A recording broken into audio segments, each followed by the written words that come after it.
Party की बैठक में शिरकत करने के लिए आया तो मुझे शाम को बताया गया कि मीडिया वाले बड़े बेसब्री से इंतज़ार कर रहे हैं। मेरा कोई रूटीन कार्यक्रम मीडिया से मिलने का नहीं था, लेकिन आप लोगों की आतुरता देख करके मैंने कहा एक बाइट ज़रूर दे दूंगा।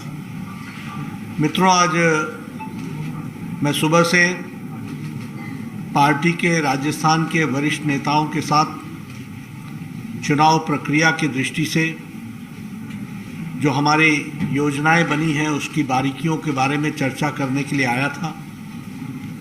शुरू में जो नहीं सहेगा राजस्थान और उसके साथ साथ 1 तारीख को किए जाने वाला घेराव, उसके बारे में मैंने जानकारियां हासिल की और ये कार्यक्रम सफल कार्यक्रम सही मायने में राजस्थान की जनता गहलोत सरकार को 1 मिनट भी बर्दाश्त करने के लिए तैयार नहीं है।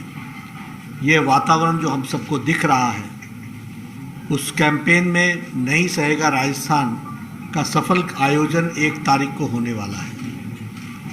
मैंने लंबे समय तक बैठ कर के कोर कमेटी की बैठक में आने वाली पार्टी की योजनाओं के बारे में गहराई से चर्चा भी की और रणनीति को, जिसको कहते हैं कि उसको अंतिम रूप देने का काम किया गया है।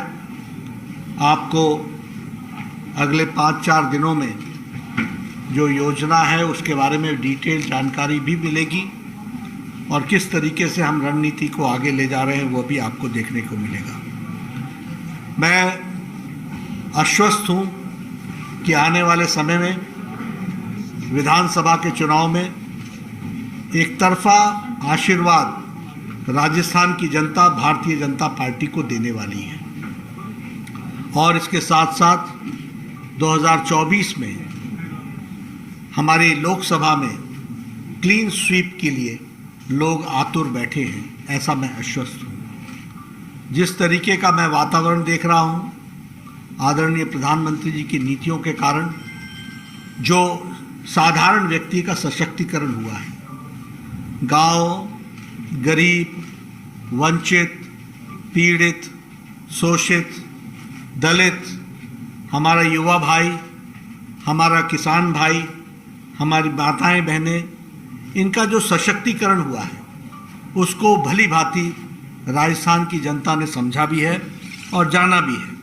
और इसलिए वो एक तरीके से आश्वस्त हैं कि भारतीय जनता पार्टी को वह अपने समय में पूरा आशीर्वाद दे करके भारतीय जनता पार्टी को सफल बनाएंगे। जहाँ तक गहलोत सरकार का सवाल है, मैंने पहले कहा था, ये गहलोत नहीं, ये गृहलोट सरकार है।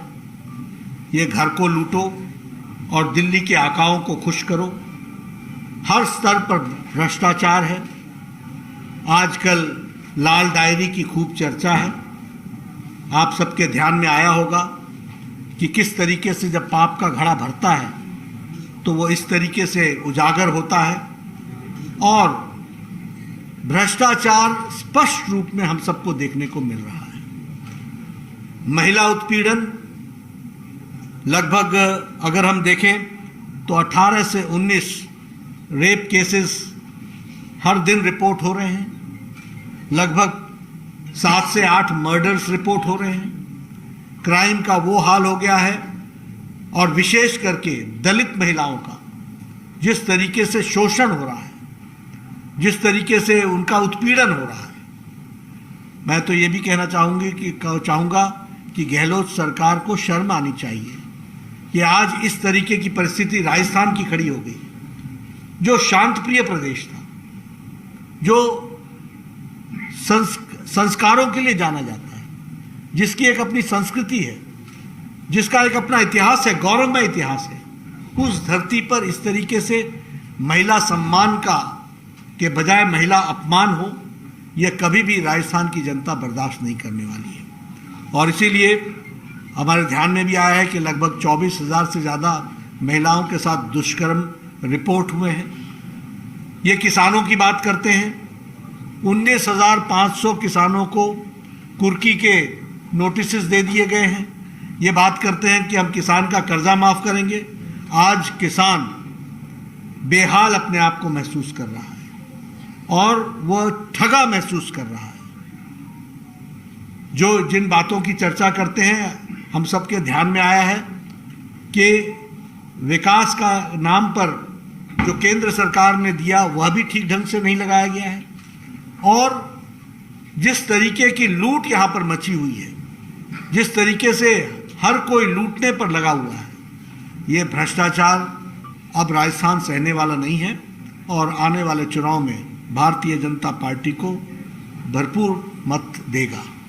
जहाँ तक दलितों का सवाल है, लगभग 8,000 से ज़्यादा केसेस एक साल, 8,000 केसेस इन 1 ईयर 2022 में रिपोर्ट हुए हैं।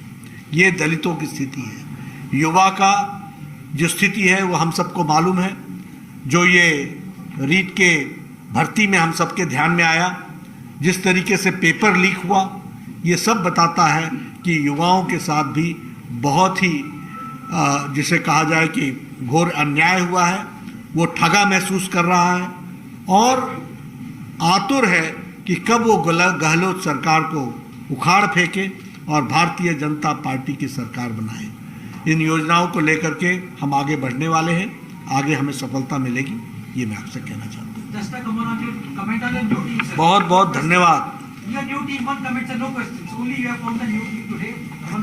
You see, our teams are always made keeping the time in view.